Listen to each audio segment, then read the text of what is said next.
I'm not fighting you! I'm not fighting you. The black training gloves landed at Marcus Reed's feet with a dull slap, one folding over the other on the polished floor of Maple House Community Club. For a moment, nobody moved. Nearly 100 residents of Briarwood Estates stood beneath strings of warm white lights, holding paper cups and silent conversations, while Logan Holloway watched Marcus from the edge of the demonstration mat. 10 minutes earlier, Logan had been smiling for cameras, breaking practice boards, and explaining how discipline separated trained fighters from reckless men. Now the smile remained, but the discipline had disappeared from his eyes. "Come on, Mr. Reed," Logan said, loud enough for the microphones near the stage to catch every word. "You seemed confident when nobody was watching."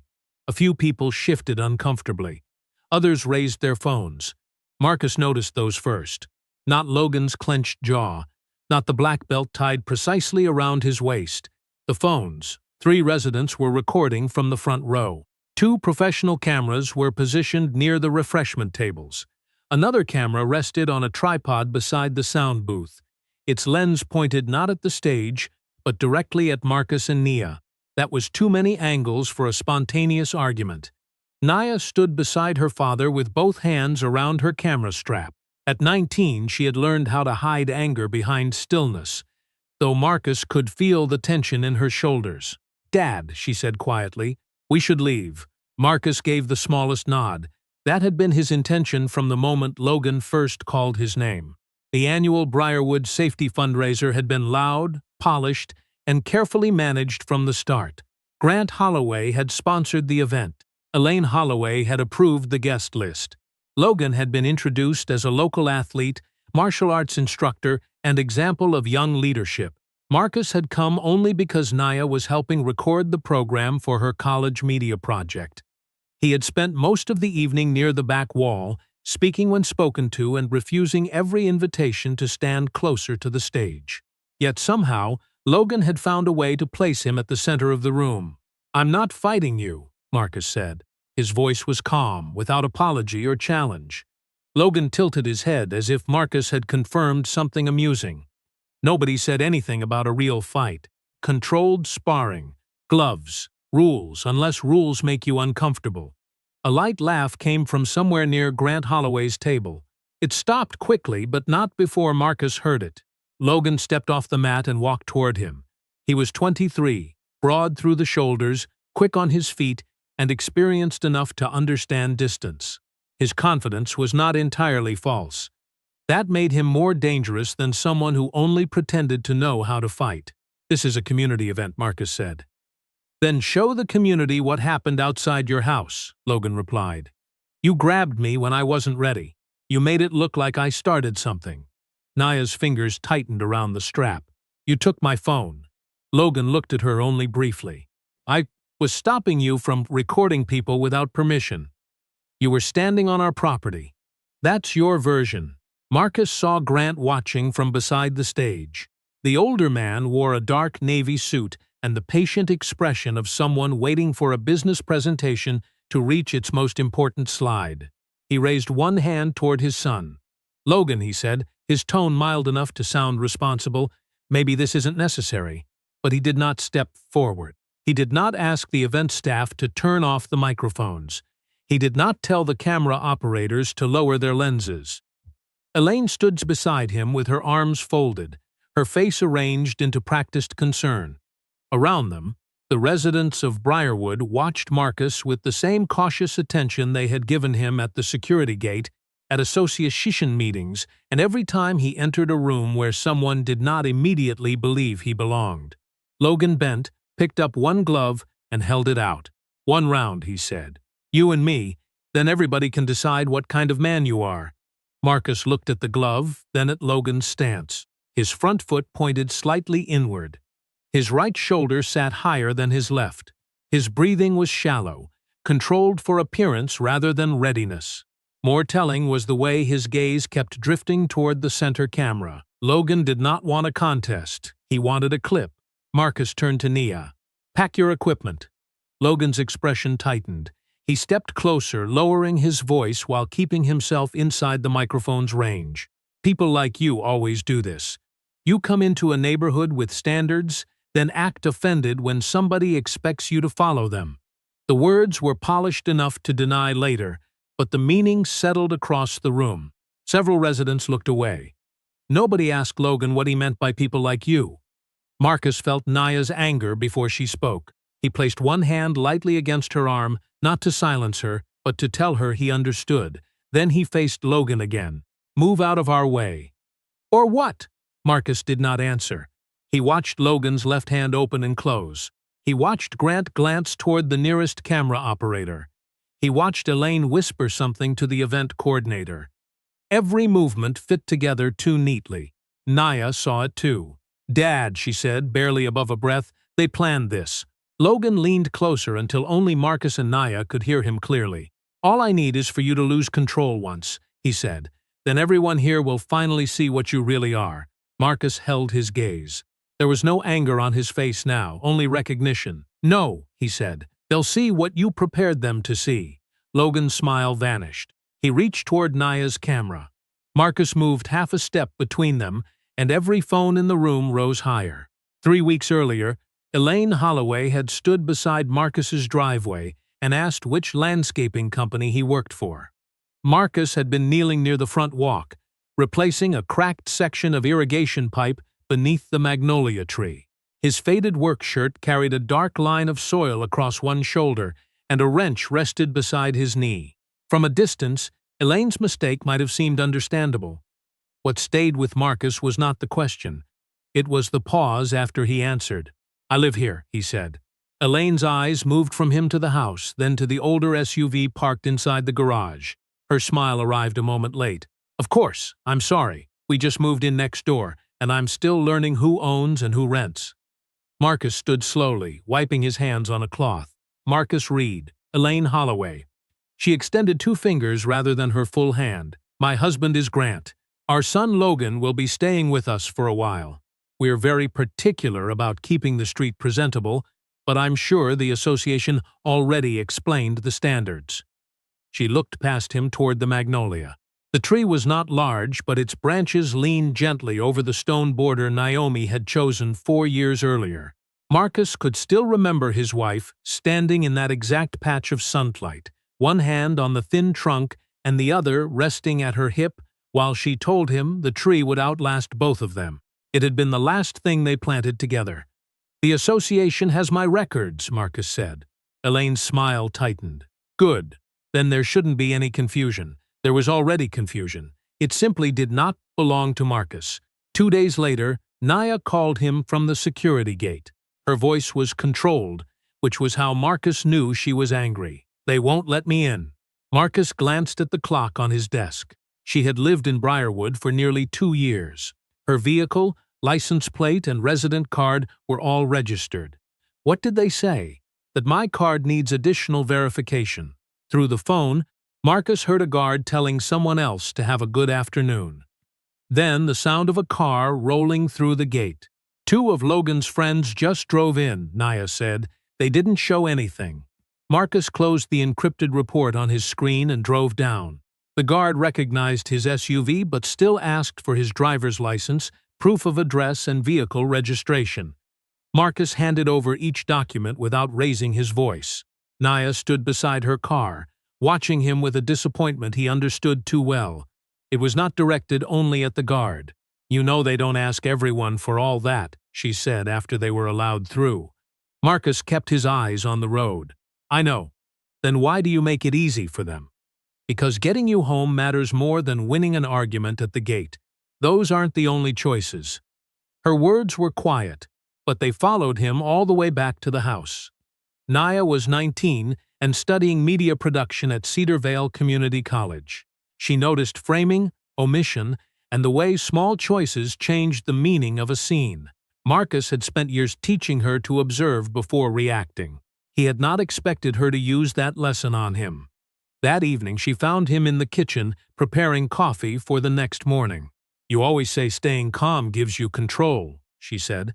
"It does, but staying calm doesn't make them right." Marcus looked at her over the rim of the mug. There was no accusation in her face now, only a request he did not yet know how to answer. He wanted to tell her that calm had once kept people alive, that there were places where one careless movement could turn confusion into tragedy, that after 18 years in uniform, restraint had become less a choice than a reflex. Instead, he said, "I'll speak with the security manager tomorrow." Naya nodded, though neither of them pretended that was the whole issue. Later that night, Marcus went into his home office and locked the door. A metal drawer beneath his desk held the life he rarely discussed: a Master Sergeant insignia, commendation papers, a photograph of his old emergency response unit, and a folded letter Naomi had written during his final deployment.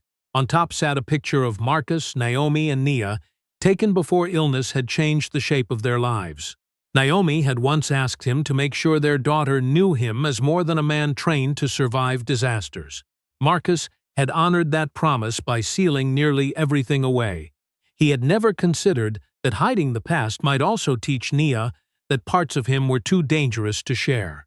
His computer chimed. An encrypted file had arrived from the North Carolina Emergency Logistics Review Board. Marcus entered his credentials and opened the preliminary evaluation packet. The contract involved statewide emergency transportation, warehouse support, and disaster response equipment. Its value was $50 million. The lead applicant's name appeared on the first page in bold letters: Halloway Responds Logistics. Marcus stared at the name, then looked through the office window toward the illuminated mansion next door. Grant Holloway stood on the back terrace speaking into his phone, one hand in his pocket, completely unaware that the quiet black neighbor his wife had mistaken for hired help had just been assigned to examine the future of his company. Logan Holloway first approached Naya at Briarwood Lake on a Thursday afternoon, when the surface of the water was smooth enough to hold the reflection of every house along the far bank. Naya was photographing the empty dock for a college assignment about spaces designed to look public while remaining privately controlled. She had already taken 20 images when Logan's shadow crossed the viewfinder. "You have permission to do that?" he asked. Naya lowered the camera. Logan wore a gray Iron Crest martial arts shirt and carried himself with the loose confidence of someone accustomed to people making room for him. "I'm a resident," she said. "Residents still have rules. I'm photographing the dock."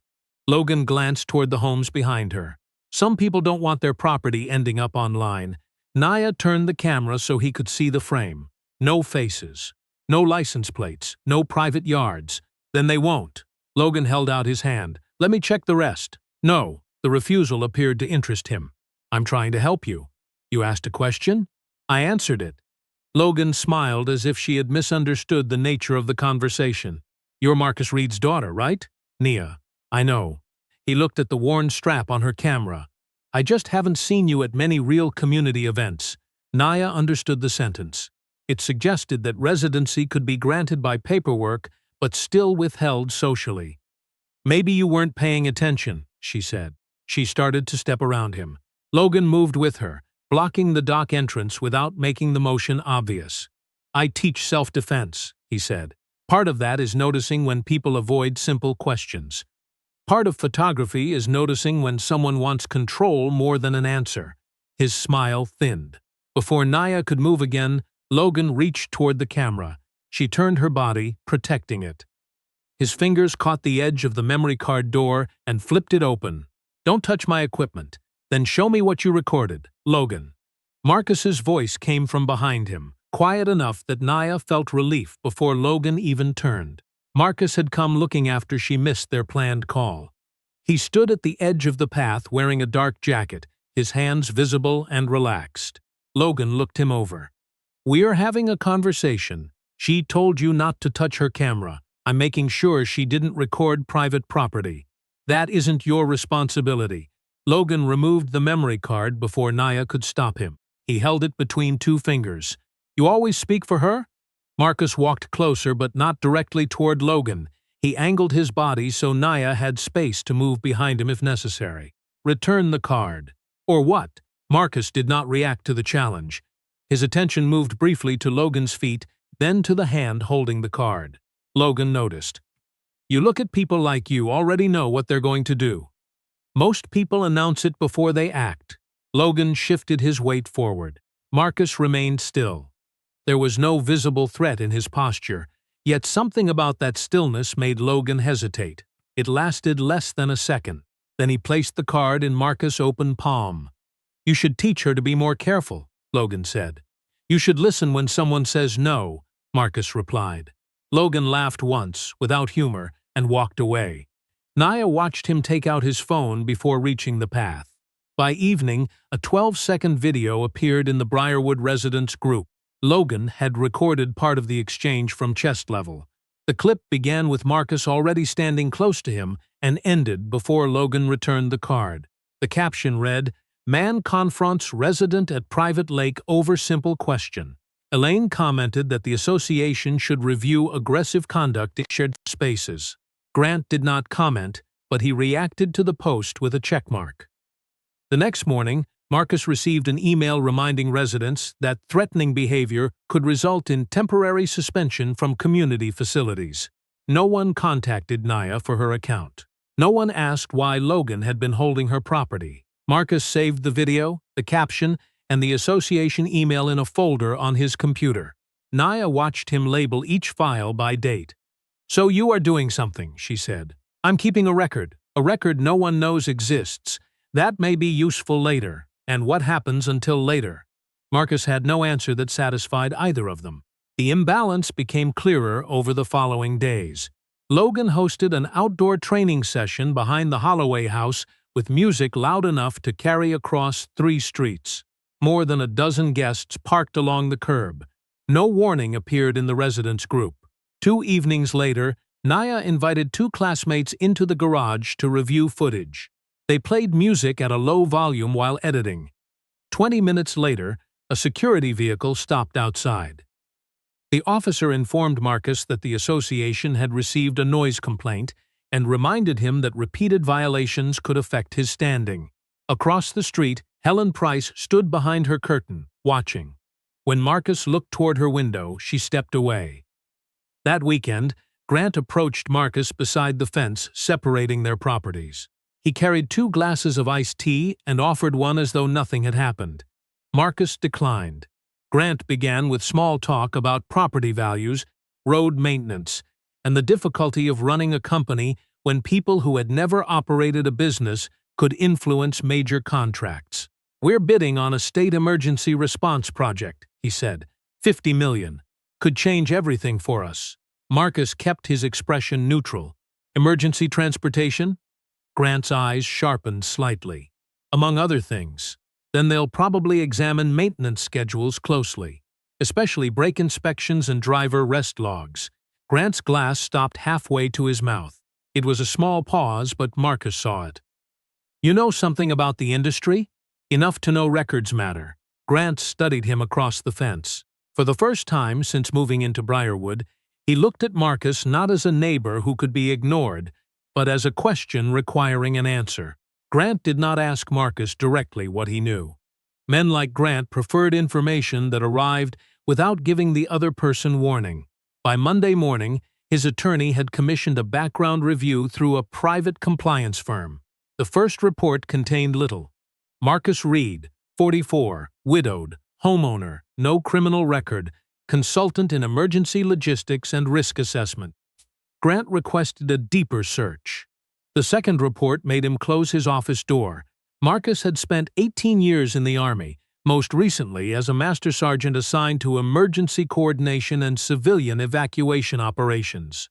After leaving active service, he had worked on public safety contracts and served as an independent reviewer for the North Carolina Emergency Logistics Review Board. His name appeared on a restricted distribution list connected to the current $50 million procurement. Grant read the page twice. The quiet man next door was not merely familiar with the industry. He was one of the people examining whether Holloway Response Logistics should receive the largest contract in its history. The company's preliminary file was already vulnerable. Several maintenance logs had been entered late. Drivers had reported pressure to extend shifts during storm deployments. One internal complaint alleged that supervisors changed inspection dates to satisfy audit requirements. Grant had dismissed those problems as administrative noise. Now the reviewer responsible for interpreting them lived 30 yards from his kitchen. That evening, he found Logan in the home gym striking a padded bag. Logan had replayed the lake incident enough times to convince himself Marcus had embarrassed him deliberately. "He thinks I'm some spoiled amateur," Logan said. "He barely said anything to you," Grant replied. "That's the point. He looked at me like I wasn't worth the effort." Grant leaned against the doorway. "Marcus Reed is involved in the state contract." Logan stopped. "What does that have to do with me?" "Everything, if he already dislikes this family." Grant did not tell his son that the compliance concerns existed before Marcus entered the file. He did not explain that reviewers worked in teams or that personal preference would not be enough to reject a bid. He gave Logan a simpler story. Marcus had judged them from the beginning, and every neighborhood disagreement could later be used to damage the company. "So, what do you want me to do?" Logan asked. Grant's answer came gently. "Nothing reckless, but men like Reed build an image around being controlled. Sometimes the only way to learn who they are is to put pressure on that image." Logan frowned. "You want me to make him angry? I want you to protect yourself. If he loses his temper in public, people deserve to see it." Grant walked away before Logan could ask whether the distinction meant anything. Elaine needed less persuasion. When Grant explained that Marcus might influence the contract, she immediately began reviewing association rules. Within 2 days, the Reed household received notices concerning exterior lighting, waste bin placement, and the distance between the magnolia branches and the sidewalk. None of the violations carried a fine. That was not the point. The notices created a paper trail. Elaine used phrases like consistent enforcement and community expectations in every email. She copied the association attorney and security director, ensuring the complaints looked procedural rather than personal. At the monthly residents' meeting, Naya asked why their home had received 3 inspections in 1 week, while the Holloway property still had temporary construction materials visible from the road. Elaine folded her hands on the table. "Individual cases can't always be compared," she said. "We respond to concerns as they arise." "Who raised the concerns?" Nia asked. "That information is confidential. So someone can repeatedly report us, and we're not allowed to know whether the rules are being applied equally." Elaine's expression remained pleasant. "You're making this adversarial when it doesn't need to be." Marcus felt Naya inhale beside him. He placed a hand near hers on the table. She withdrew slightly, not in anger, but because she did not want to be calmed before she had finished speaking. Across the room, Helen Price met Marcus's eyes. After the meeting, she approached Naya in the parking lot. "You were right to ask," Helen said. "I've lived here 16 years. The association has never moved this quickly over branches or trash bins. Would you say that at the next meeting?" Nia asked. Helen glanced back toward the clubhouse doors, where Elaine was speaking with 2 board members. "I don't want trouble with my neighbors." "Neither do we," Nia said. "We already have it." Helen looked ashamed, but shame was not yet enough to make her act. Grant's plan took shape around the upcoming Briarwood Safety Fundraiser. His company would sponsor the event. Logan would perform a martial arts demonstration. Elaine would manage the guest list and volunteer assignments. A local media contractor would provide professional recording equipment for promotional footage. Grant told the event coordinator that the cameras should capture spontaneous interactions between residents. In a separate email to his assistant, he was more precise. He asked for 1 stationary camera near the stage, another near the refreshment tables, and a 3rd positioned toward the rear wall where Marcus usually stood during community functions. "Mr. Reed may attend with his daughter," the message said.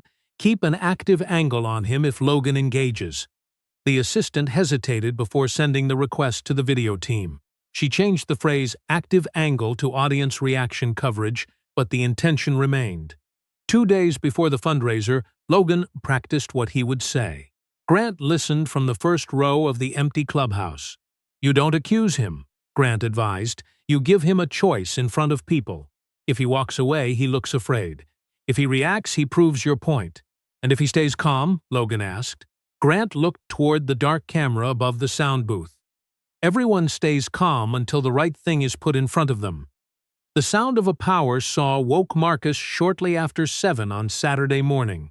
It came in short bursts from the front yard, followed by the crack of a branch giving way.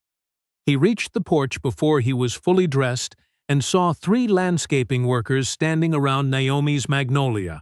One man held a pole saw, another was dragging a cut branch toward a truck parked at the curb.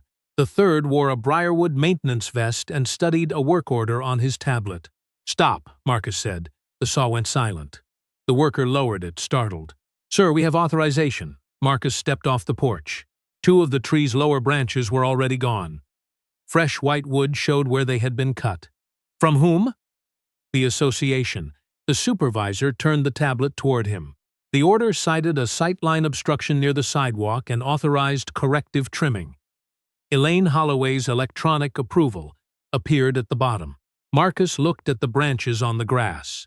Naomi had chosen that tree because magnolias did not hurry.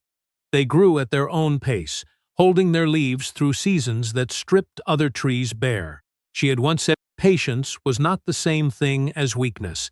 At the time, Marcus had thought she was talking about the tree. Naya came outside carrying her camera. Her hair was still tied loosely from sleep. When she saw the cut branches, her face changed in a way that made Marcus's chest tighten. "They can't do that." "We're checking the property line," Marcus said. His voice remained even, but Naya knew him well enough to hear what it cost. The supervisor tapped the screen. "The branches extend into the association easement. That doesn't authorize removal without notice." A notice was sent. Marcus had received an email at 6:40 that morning, less than 20 minutes before the crew arrived. Naya began recording. The camera steadied as soon as it reached her shoulder. Logan crossed the neighboring lawn wearing training pants and a sleeveless shirt. He had likely heard the equipment, but his timing felt too exact. "It's a tree," he said. "They'll grow back." Naya turned the camera toward him. "My mother planted it." Logan glanced at the magnolia, then at Nia.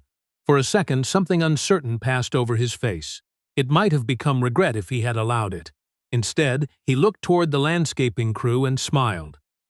"Then maybe your dad should kept it within the rules." "The tree was approved when it was planted," Marcus said. "You know that?" Logan asked. "I know my property. You seem to know everything lately." Naya kept recording. Logan's eyes moved to the red light on the camera. "Turn that off." "No. You don't have permission to record me. You walked onto our property." Logan stepped toward her. Marcus shifted once, placing himself slightly closer without blocking Naya's view. "Leave the camera alone." Logan looked at Marcus, then reached past him and took Naya's phone from the small tripod she had set on the porch railing as a second angle. "This is what started the problem last time," he said. Naya lowered the camera. "Give it back." Logan held the phone above shoulder height. "You people record everything, and then act surprised when someone asks questions." The words landed harder than his tone suggested. One of the landscaping workers looked down. The supervisor pretended to study the work order. "Put her phone down," Marcus said. Logan moved closer until only a narrow space remained between them. "Or you'll do what?" He placed one hand against Marcus's shoulder and pushed.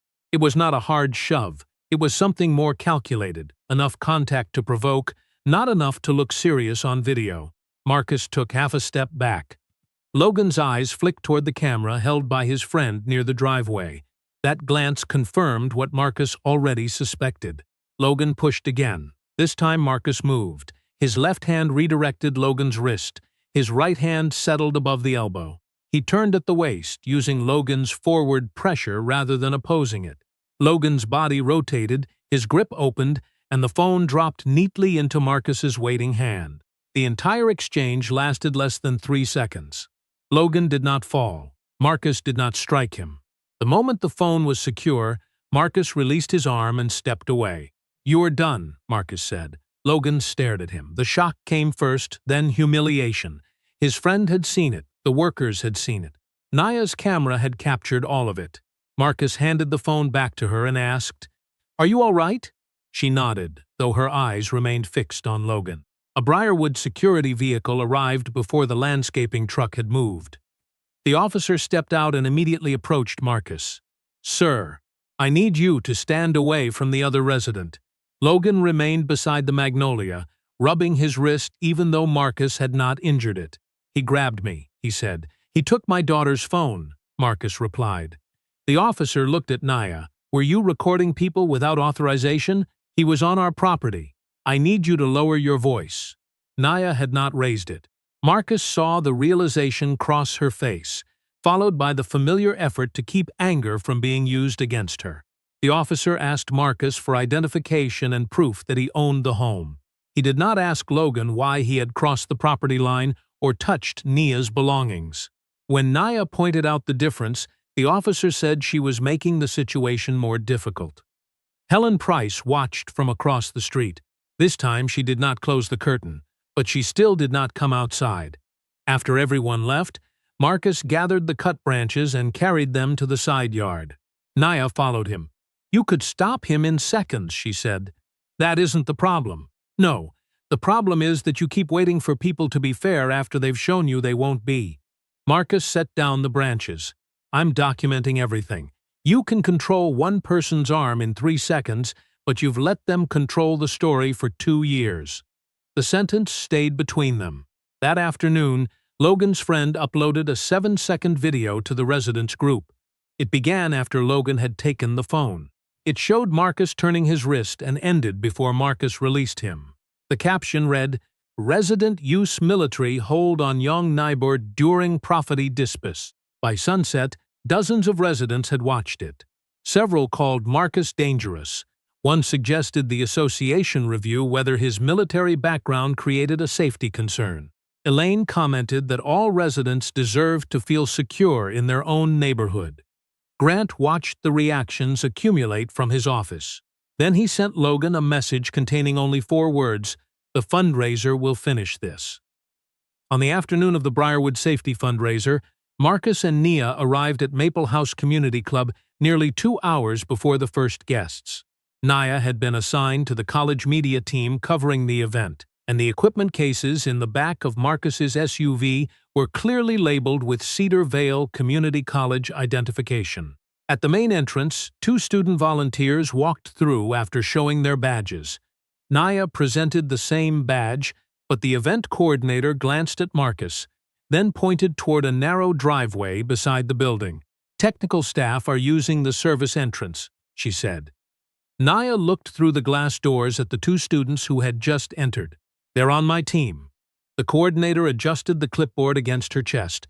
"I'm only following the layout I was given." Marcus asked who had approved it. Before the woman could answer, Elaine Holloway appeared in the lobby wearing a cream-colored suit and the expression of someone arriving to solve a problem she had helped create. "There seems to be some confusion," she said. "The rear entrance is closer to the storage area. It's more efficient for equipment." Nia lifted one of the smaller cases. "Oh, Cho and Rachel have equipment too. They went through the front." Elaine's smile did not change. They may not have understood the instructions. "Then why are we the only ones being redirected?" A few early guests paused near the doors. Elaine noticed them and lowered her voice. "This does not need to become another confrontation." Marcus felt Nia tense beside him. The phrase "another confrontation" turned every previous incident into evidence against them, even though Elaine had never once acknowledged what had caused those incidents. "We'll use the main entrance," Marcus said. "We're registered guests, and Nia is part of the approved media team." Elaine held his gaze for a moment, then stepped aside. "Of course, we all want the event to run smoothly." As they entered, Nia said under her breath, "Smoothly means nobody questions her." Marcus did not disagree. Inside, the clubhouse had been transformed with banners, sponsor displays, and polished tables arranged beneath warm lights. Holloway Response Logistics appeared on nearly every sign. At the center of the room, a square demonstration mat faced a low stage. 3 cameras were already in place. One covered the mat. Another faced the guest tables. The third stood near the rear wall, aimed toward the area where Marcus usually stayed during association events. Owen Park met Nia near the sound booth. "Did they send you around back too?" she asked. Owen shook his head. "No. They told me to bring everything through the lobby." His expression changed when he understood why she had asked.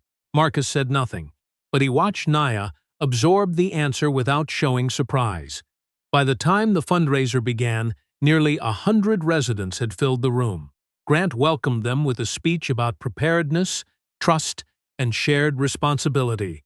He introduced Logan as a local athlete whose martial arts training represented discipline under pressure. Logan stepped onto the mat to applause.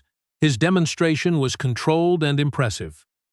He broke 2 practice boards, moved through combinations, and explained that self-defense began with recognizing danger before it became unavoidable.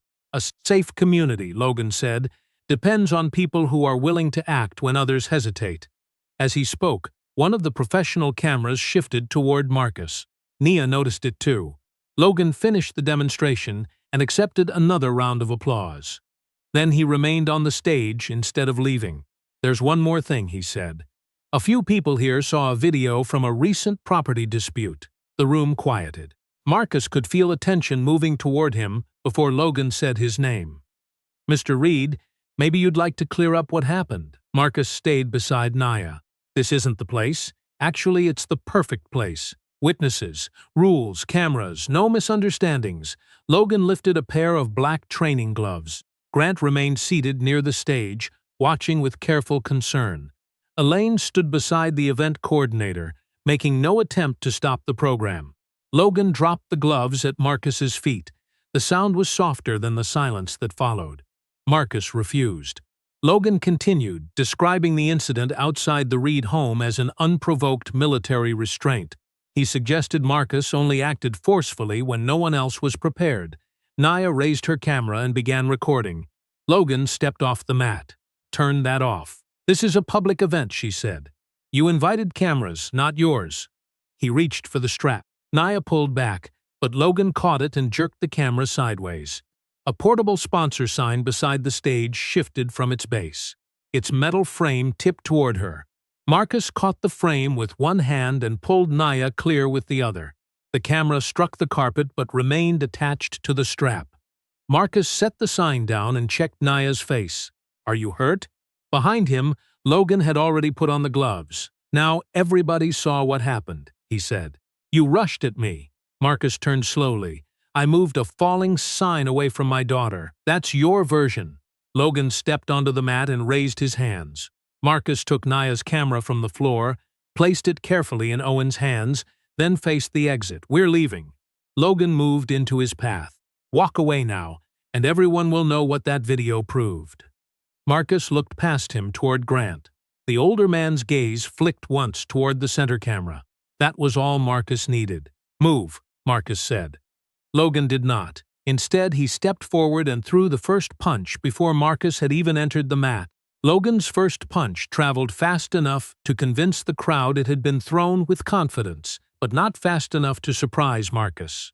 Marcus shifted his head a few inches and let the glove pass beside his cheek. He did not raise his fists. "Stop," he said. Logan turned the missed strike into a second combination, stepping forward with more force. Marcus redirected the next punch with his forearm and moved sideways, keeping himself between Logan and Nia. The room reacted in fragments. A gasp near the stage, a chair scraping behind the camera crew, someone whispering that security should intervene. No one moved quickly enough to matter. Logan swung again. Marcus caught the wrist, guided it across Logan's body, and placed a hand behind his shoulder. A small turn at the hips brought Logan to one knee without a strike. Marcus released him immediately and stepped back. "This is over." Logan rose before the sentence ended. His face had changed, the confidence remained, but it had become fragile, dependent on what the room believed had just happened. "You got lucky." Marcus glanced toward the nearest exit, then take the luck and walk away. A few residents laughed nervously. Logan heard them. He rushed forward with a kick aimed at Marcus's ribs. Marcus moved outside the line, caught Logan's leg only long enough to interrupt his balance, then lowered it rather than throwing him down. Logan stumbled onto both hands. No blow followed, no insult. Marcus simply waited for him to stand. That restraint made the humiliation sharper. Logan looked toward Grant, perhaps expecting his father to end the scene. Grant remained beside the stage, his mouth set in a thin line. He had wanted Marcus to react. Instead, Every second showed a man refusing to become what the cameras had been prepared to capture. "Enough, Logan," Elaine called, but her voice carried the caution of someone protecting appearances, not the urgency of a mother afraid for her son. Logan pushed a portable barrier out of his way. The metal feet slid across the floor toward Nia and Owen.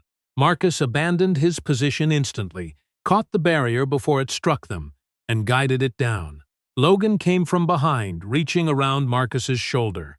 Marcus lowered his center of gravity, turned, and used Logan's forward motion to place him face down on the mat. He secured one wrist behind Logan's back without forcing the joint. "The demonstration is finished," Marcus said. Logan struggled once. Marcus adjusted his grip just enough to prevent movement. "Stop fighting the hold." The words were quiet, almost instructional.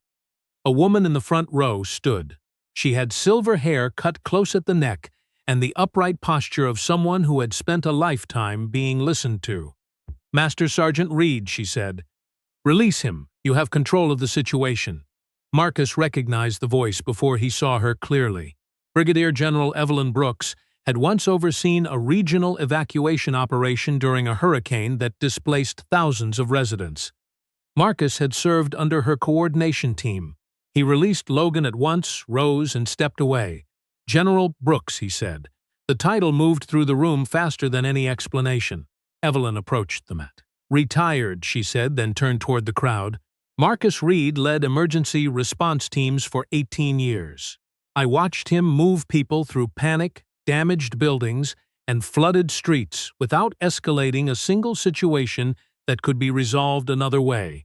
Residents who had spent months treating Marcus as an uncertain presence suddenly looked at him with interest. One man lowered his phone and offered a respectful nod. Another whispered that Marcus should have told people who he was. Marcus heard it. "My record is not the reason you should believe me," he said. "The cameras were running before Logan touched my daughter's equipment. Watch the entire video." Sirens sounded outside before anyone answered. Grant had already called the police. Two officers entered through the main doors. The first looked at Logan on the mat, then at Marcus standing nearby. "Sir, step away and keep your hands visible." Marcus complied. Logan still wore the gloves and stood within reach of the displaced barrier. But the officer did not give him the same instruction. Nia noticed. "He attacked my father first." The officer raised one hand toward her. "We'll take statements. Don't make this harder. I'm giving you information. Lower your voice." Nia had not raised it. Marcus met her eyes and saw the familiar hurt beneath her anger. Even after a room full of witnesses had watched everything, the first assumption still settled on him. Evelyn stepped beside the officer.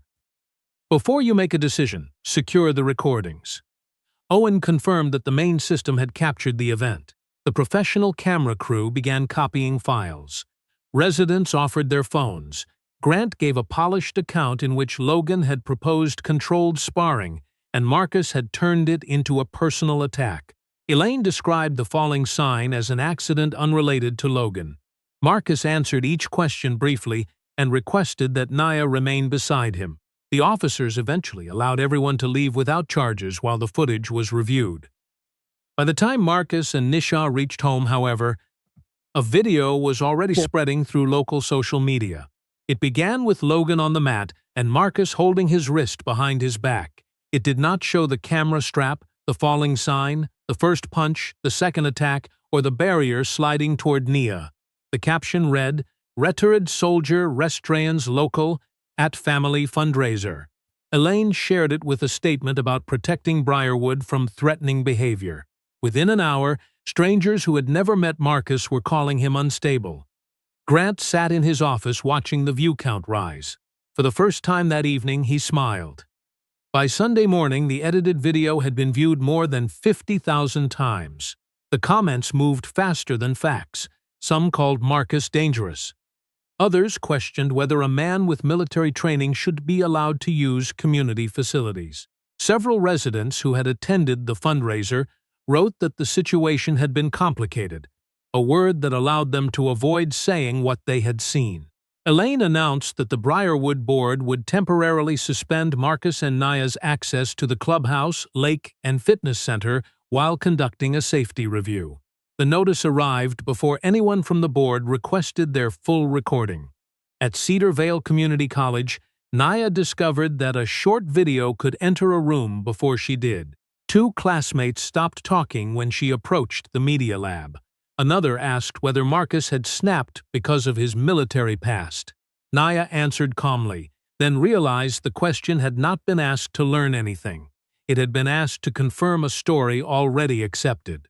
Owen found her sitting alone beside the editing stations. "The event system recorded everything," he said. "I saw the program feed." "Then where is it?" "The contractor says the files are being reviewed by the association." Naya looked at him. "Elaine controls the association." At home, Marcus received a formal notice from the North Carolina Emergency Logistics Review Board. Because of the public dispute and his undisclosed neighborhood connection to Holloway Response Logistics, he was being temporarily removed from active review until an ethics assessment could be completed. Marcus understood the decision. Reviewers had to be free from both actual bias and the appearance of bias. What angered him was how quickly Grant turned a standard safeguard into a public accusation.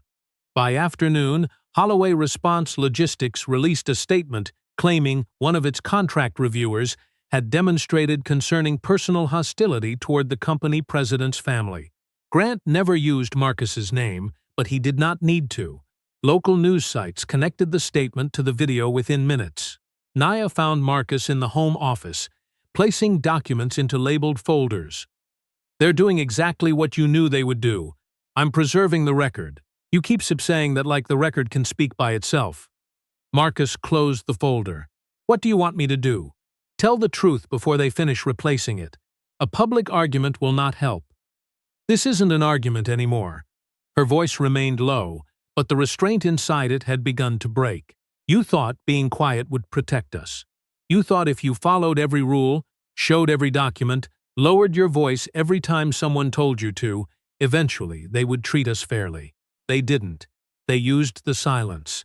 Marcus looked toward the locked drawer beneath his desk. "I was trying to give you a normal life. By hiding half of yours," he flinched, not visibly enough for most people, but Naya saw it. "Mom never asked you to disappear," she said. Marcus sat down. For a long moment, the only sound was the air vent above the window. Then he unlocked the drawer. He showed Naya the photographs, the insignia, and Naomi's letter. He told her about the years when every decision had been measured against the possibility that someone might not come home. He told her Naomi had wanted their daughter to know the man beneath the uniform, not only the stories people told about service. "I thought putting it away was how I kept that promise," he said. Naya sat across from him. Her anger softened without disappearing. "You put more than the uniform away." Marcus looked at the photograph of Naomi beside the young magnolia. "I know." It was the first time he admitted it without defending himself. He apologized for allowing Nia to face the neighborhood's assumptions while he treated endurance as the same thing as protection. Naya did not offer immediate forgiveness. Instead, she placed the edited video on the desk. "Then help me prove what happened." They began with evidence already in their possession. Naya's camera had continued recording after it hit the carpet, though the image turned sideways. The audio clearly captured Logan's first challenge, Marcus's refusals, the sound of the camera strap being pulled, and Marcus asking whether Naya was hurt. Owen brought a copy of the program feed cached on his laptop. Helen Price finally crossed the street with files from her door camera, including the morning Logan took Naya's phone and the security officer questioned Marcus. Helen said. "Yes," Nia replied. The honesty surprised her. Helen nodded. "You're right." Over the next 2 days, they assembled association notices, gate records, complaint dates, and video timestamps. A former security employee confirmed that Elaine had asked guards to perform additional checks on residents she described as unfamiliar, even when their information was current. Owen searched the fundraiser project folders and found a production email sent by Grant's assistant 2 days before the event. The message instructed the crew to keep a camera on Marcus if Logan interacted with him. Nia read it twice. They didn't just expect trouble. Marcus looked at the timestamp. They prepared to use it. Grant's attorney requested a private meeting before the ethics board announced whether it would open a formal investigation. The meeting took place in a conference room overlooking downtown Cedar Vale. Marcus attended with a state-appointed advisor. Grant arrived with 2 lawyers and the composed expression he had worn at every public event since the video appeared. A folder rested in front of him. "This situation has damaged both families," Grant began. "There is no reason to make it worse." One attorney opened the folder and presented the terms. Holloway Response Logistics would pay Marcus $200,000. Naya would receive a full scholarship through a company foundation. The association would withdraw all complaints, repair the landscaping, and replace the magnolia with a mature tree. In exchange, Marcus would sign a confidentiality agreement, decline further media comment, and permanently remove himself from any review involving the company. He would also acknowledge that the fundraiser incident resulted from a mutual misunderstanding. Marcus read the final phrase again. Mutual. Grant leaned forward. "You know how these things work. The public rarely cares about complete context. They choose the version that makes sense to them." "The version you paid to record?" Marcus asked. Grant's lawyer objected to the wording. Grant raised a hand. "Let's be honest. You have a daughter trying to finish college. You have a reputation that may never fully recover. I'm offering certainty. You're asking me to sell the truth back to you." Grant's expression cooled. "I'm offering protection. You should understand the value of that." Marcus closed the folder. "Protection that requires silence belongs to the person causing the harm." Grant watched him for several seconds, then abandoned the courteous tone. "You know who people believed before they saw anything. They saw you standing over my son, and the rest wrote itself. Because you expected them to see a black man as the threat." No one in the room moved. Grant did not deny it. "I expected people to trust what looked familiar." Marcus stood. "That answer will matter to the ethics board." Outside, the advisor asked whether Marcus wanted to remain involved in the contract review. Marcus said no. He submitted a formal recusal from every decision related to Holloway Response Logistics and transferred his notes, safety concerns, and evidence to an independent panel. Naya questioned the decision when he told her, "They tried to remove you, and now you're giving them what they wanted." "They wanted me discredited," Marcus said. "Recusal is different. If I sign the final rejection, Grant will call it revenge. If an independent panel reaches the same conclusion, he has to answer the evidence. So he doesn't get to use us as an excuse." Exactly. The investigation widened. Helen provided footage and testified that association rules had been applied differently to the Reed household. The former security employee supplied written instructions from Elaine, requesting extra verification for certain residents while allowing board members' guests through with minimal checks. 2 maintenance workers confirmed they had been sent to the Magnolia with less than an hour's notice, and told the homeowner had already agreed. The owner of Ironcrest Martial Arts viewed the full audio and Naya's sideways video. He suspended Logan from teaching. "A black belt is not permission to turn skill into pressure," he said in a public statement. "Technical ability without judgment is unfinished training." Logan stopped posting online. For the first time, his silence was not strategic. It was the silence of someone beginning to understand how completely another person had shaped his anger. The final obstacle appeared 2 days before the public hearing. The media contractor reported that the clubhouse server had automatically overwritten the original multi-camera files during routine storage maintenance. Grant's attorneys argued that the missing footage made Naya's reconstruction unreliable. Owen spent hours reviewing technical logs. The main server was empty, but the fundraiser had also been streamed internally to display monitors in the lobby. That feed had passed through a backup encoder. Owen remembered testing it with a portable drive. He searched his equipment cabinet at the college and found the drive beneath a coil of audio cable. The file quality was low, but the image was continuous. It showed Logan taking Naya's camera strap. It showed the sign falling. It showed Marcus attempting to leave. It showed Logan throwing the first punch. More importantly, the wide angle included Grant near the stage. After Marcus refused the challenge, Grant made a small motion toward his son. 2 fingers forward, the signal Logan used during training when told to continue pressure. Nia paused the frame. Grant's face was clear. Marcus watched without satisfaction. "That proves he encouraged it," Nia said. "It proves what he did," Marcus replied. "The hearing decides what it means." The next morning, the independent panel announced that the hearing would remain public. For the first time since the fundraiser, Grant Holloway would not control which part of the story people were allowed to see. The public hearing filled the Cedar Vale Administrative Center before 9 in the morning.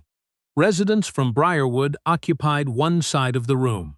Reporters, state officials, and representatives from companies competing for the emergency contract filled the other. Grant sat behind his attorneys.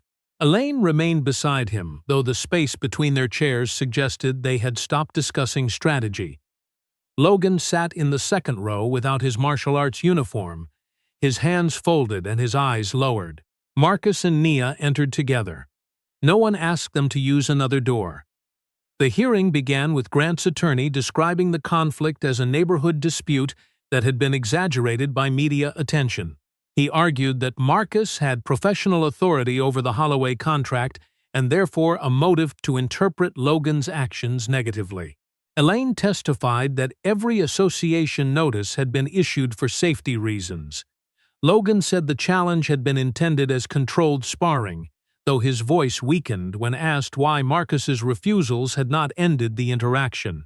Then Nia was called. She did not begin with the fundraiser. She began with the gate. On a large screen, she displayed a timeline. The additional identity checks, the unequal noise complaints, the association inspections, the cutting of the magnolia, Logan taking her phone, and the edited lake video. She showed that each event had been presented as isolated, while together they formed a pattern. "No single document says my father did not belong in Briarwood," she said. The message came from who was questioned, who was believed, and who was asked to prove themselves again. Elaine shifted in her chair. Nia continued with the fundraiser production plan. Grant's assistant had marked Marcus for special camera coverage before any confrontation occurred. The room grew quiet when Nia played the audio from her damaged camera. Marcus could be heard refusing repeatedly. Logan could be heard telling him that everyone would finally see what kind of man he was.